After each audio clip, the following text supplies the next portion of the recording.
Lottie files is a great way to bring a little bit of animation to your page with a small footprint of an animated graphic, similar to what we are used to with GIFs or GIFs.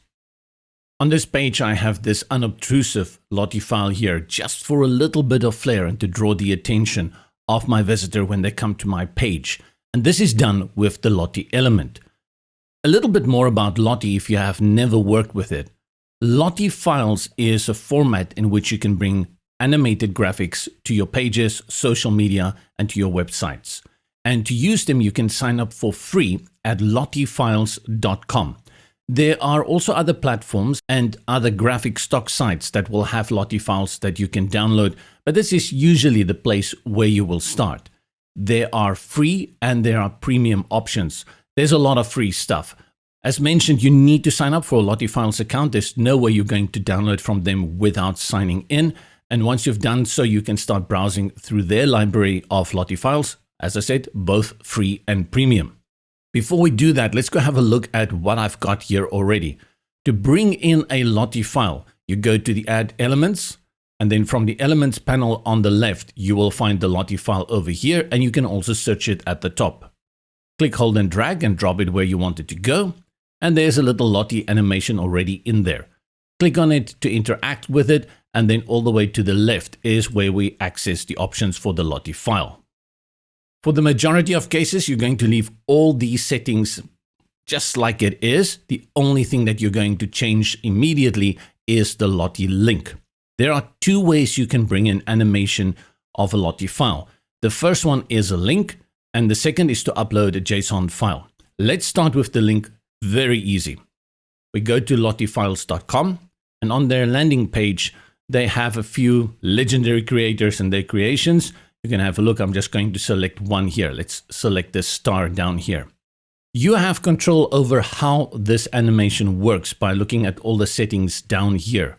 Once you have gone through that and you want to bring this animation onto your page, you go over here to the Lottie animation URL. Click on the copy, and then go back, and in the builder where the Lottie link is, highlight the current one and then paste the new one. And it will update very quickly. We will talk about the Lottie file soon, but let's have a look at these options down here. The renderer gives you the option to choose between SVG and Canvas. Don't get too technical here.